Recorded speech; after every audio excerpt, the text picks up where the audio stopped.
আচলতে আমি আজি কানৈ মহাবিদ্যালয়ত দৰ্শন বিভাগ, সংস্কৃত বিভাগ আৰু ছাত্ৰ একতা সভাৰ উদ্যোগত আমাৰ সকলোৰে পৰম নমস্য এগৰাকী আমাৰ জাতীয় সত্তাৰ আৱেগ উজ্জ্বলিত কৰিব পৰা এগৰাকী ব্যক্তি মহীয়সী বিষ্ণুপ্ৰসাদ ৰাভাৰ মৃত্যুতিথি উদযাপন কৰিলোঁ। আমাৰ মৃত্যুতিথি উদযাপন কৰাৰ মূল উদ্দেশ্য এটাই যে আমি নতুন প্ৰজন্মৰ মাজত তেওঁৰ চিন্তা দৰ্শন কেনেকৈ আমি আগুৱাই নিম। আমি পৃথিৱীৰ বিভিন্ন দেশত আমি দেখিছোঁ যে আমাৰ বিভিন্ন ব্যক্তিয়ে গীতেৰে, নাটকেৰে, কথাৰে, ছবিৰে, সাহিত্যৰে, কবিতাৰে সমাজ পৰিৱৰ্তন কৰাৰ চেষ্টা কৰি আহিছিলে। ইয়াৰ ভিতৰত আমি জ্যোতিপ্ৰসাদ আগৰৱালাৰ নামটো ল'ব লাগিব, ডক্টৰ ভূপেন হাজৰিকাৰ নাম ল'ব লাগিবই, ৰবীন্দ্ৰনাথ ঠাকুৰৰ নাম ল'ব লাগিব, পাবলো নেৰুদাৰ নাম ল'ব লাগিব। আমাৰ অনেক তেনেকুৱা ধৰণৰ ব্যক্তি আছে। বিষ্ণুপ্ৰসাদ ৰাভাও এজন অনন্য ব্যক্তি।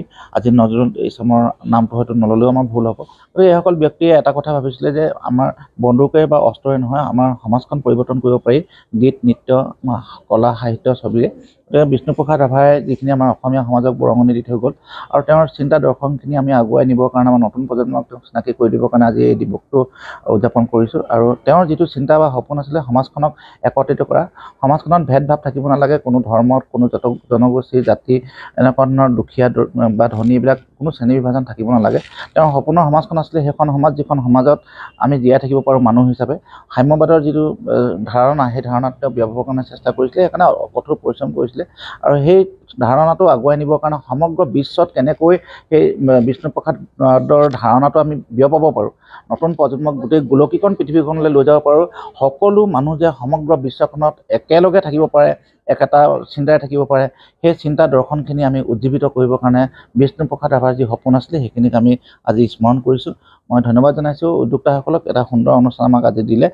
মই ইয়াৰ যোগেদি আমাৰ নতুন প্ৰজন্ম অনুপ্ৰাণিত হ'ব বুলি ভাবিছোঁ। কাৰণ তেওঁৰ যিটো নামটো, সেই নামটো আচলতে এটা আন্দোলন বুলি ভাবোঁ, এটা অনুপ্ৰেৰণা বুলি ভাবোঁ, এটা চিন্তা বুলি ভাবোঁ, এটা দৰ্শন বুলি ভাবোঁ, আৰু আমাৰ ভাৱনা বুলি ভাবোঁ। গতিকে সেইখিনি আমি আগুৱাই নিয়াটো আমাৰ কৰ্তব্য বুলি অনুভৱ কৰিছোঁ।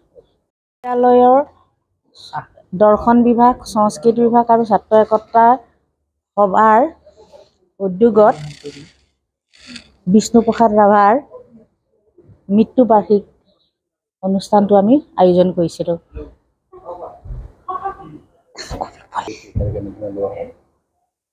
আজি আমি আমাৰ ডক্টৰ মৃদুল শৰ্মাক, কলাগুৰু বিষ্ণু ৰাভাৰ তেওঁ বহুমুখী ব্যক্তিত্বৰ ওপৰত এটি আভাস দাঙি ধৰিবলৈ এটি আমন্ত্ৰণমূলক বক্তৃতা অনুষ্ঠানৰ আয়োজন কৰিছিলোঁ।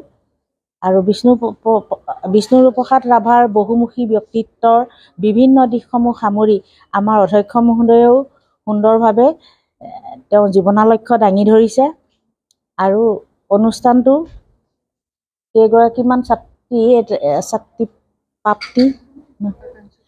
আকাংক্ষা প্ৰাপ্তি গীতেৰে ধুনীয়াকৈ সজাই তোলা হৈছিলে। তেওঁ এটা সুন্দৰ গীত পৰিৱেশন কৰিলে। এনেদৰে মানে আমাৰ উদ্দেশ্য হৈছে এনেদৰে আমাৰ বিষ্ণুপ্ৰসাদ ৰাভাক আমাক নতুন প্ৰজন্মৰ সৈতে চিনাকি কৰি দিয়া, তেওঁক সোঁৱৰণ কৰা,